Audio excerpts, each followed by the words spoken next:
Sex workers have rich, compelling, complex relationships with their vaginas. This particular woman will blow your mind. She was a sex worker, but she only did sex work with women. The woman who loved to make vaginas happy.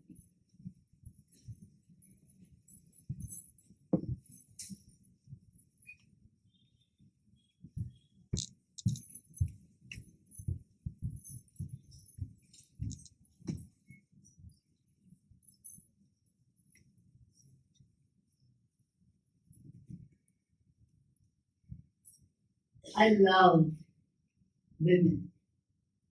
I love vaginas. I do not see them as separate things. Women pay me to dominate them, to make them come. No, I did not start out like this. No, to the contrary, I started out as a lawyer in my late 30s. I became obsessed with making women happy. It began as a mission of sorts. But then I got really involved in it. I got very good at making women happy. Kind of brilliant. It was my art. I started getting paid for it. It was as if I had found my calling. I wore outrageous outfits when I dominated women. Lace, silk, leather. And I used props. Handcuffs, whips, dildos, rope. There was nothing like this in tax law. There were no props, no excitement, and I hated those blue corporate suits, although I wear them now from time to time in my new line of work, and they serve quite nicely. There were no props in corporate laws. No wetness, no dark, mysterious foreplay, no erect nipples, no delicious mouths, but mainly there was no moaning. Not the kind I'm talking about anyway. This was the key I see now.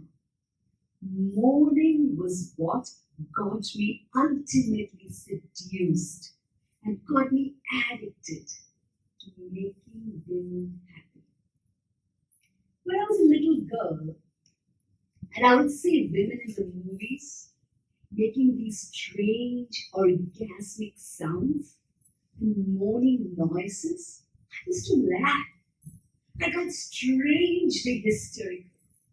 I couldn't believe that such big, outrageous, ungoverned sounds like that came out of the mouths of women. I longed to moan. I practiced in front of mirrors, on a tape recorder, moaning in various keys, highs and lows, various tones. But always, when I played back, it sounded fake. It was fake. It wasn't rooted in anything sexual, really. Only in my desire to be sexual. And then, when I was 10, I had to pee really bad ones on a car trip. It went on for almost an hour. And when I finally got to pee in this dirty little gas station, it was so exciting. I moaned. I moaned as I peed. I couldn't believe it. Me moaning in a Texaco gas station in the middle of Louisiana. I realized right then that moans were best when you put them off. They were connected with not getting things right away. And when they came, best when they caught you by surprise. And then they came out of this hidden, mysterious part of you that is speaking its own language. I realized that moans were in fact that language. I became a moaner. It made most men anxious, frankly terrified them. I was loud and they couldn't concentrate on what they were doing. They would lose focus and then they would lose everything. We could make love in people's homes. The walls were too thin. I got a reputation in my building and people stared at me with contempt in the elevator. Men thought I was too insane and some thought I was too intense. And then I began to feel really bad about moaning. I got polite. I got quiet. I made noise into a pillow. I learned to choke my moan, hold it back like a sneeze. I was becoming really hopeless. I began to get headaches and stress-related disorders. It was then that I discovered women. I discovered that most women loved my moaning. And more importantly, I discovered how deeply excited I got when other women moaned. When I was responsible for other women moaning. I made love to quiet women. And I found this place deep inside them. And they shocked themselves in their moaning. I made love to moaners. And I found a deeper, penetrating moan. It was kind of like surgery. A kind of a delicate science. Finding the temple, the exact location of the moon, or the home of the moon. That's what I like to call it.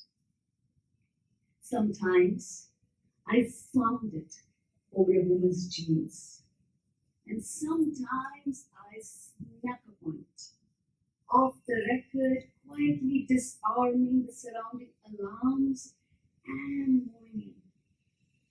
And sometimes I used force, but not violent, oppressive force, more like dominating. I'm going to take you someplace, don't worry, lay back, relax, and enjoy the ride kind of force. Sometimes it was simply mundane. I found the moon before things even got started. While we were eating salad or chicken, just casual, right there with my fingers. Here. It is like that. Real simple in the kitchen, all mixed with the balsamic vinegar. And sometimes I used props. I loved using props. And sometimes I made the woman find her own moon in front of me. I waited, stuck it out, until she opened herself. I wasn't fooled by the minor, more obvious moans. No, I pushed her further all the way into her power. Now there's the clit moon.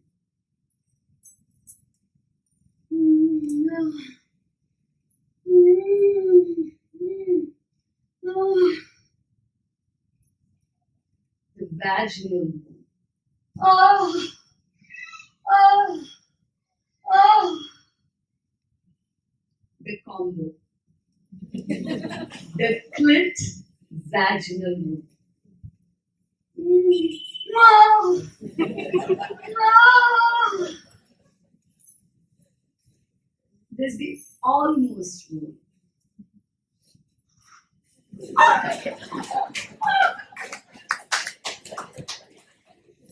The right on it moon. Ah! Ah! Ah! The elegant moon.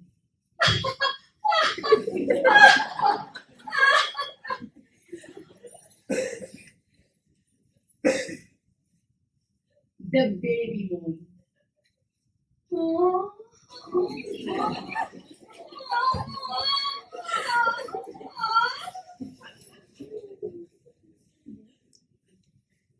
The doggy moon.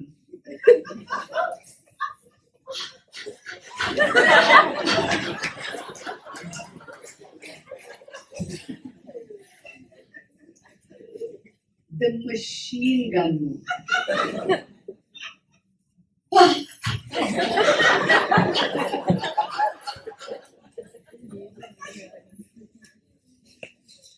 The student moon. Oh God! My exams! Oh God! I'm studying! Oh God! The religious conservative moon.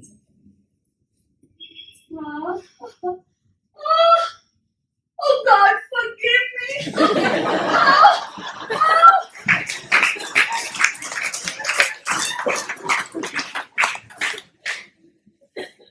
The yoga enthusiast.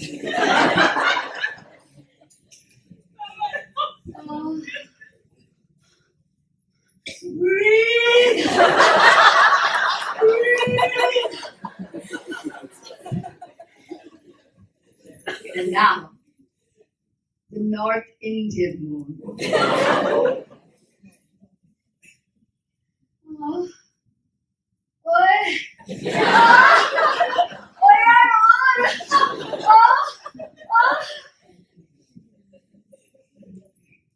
The South Indian moon.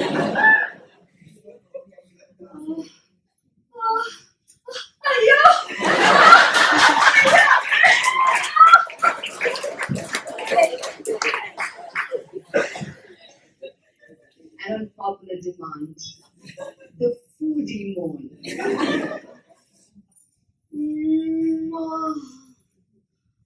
Oh, yum, it's so delicious.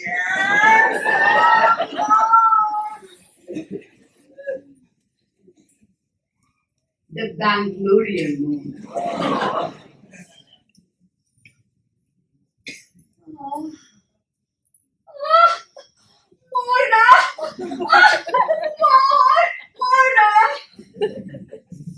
And finally, the surprise triple orgasm moon.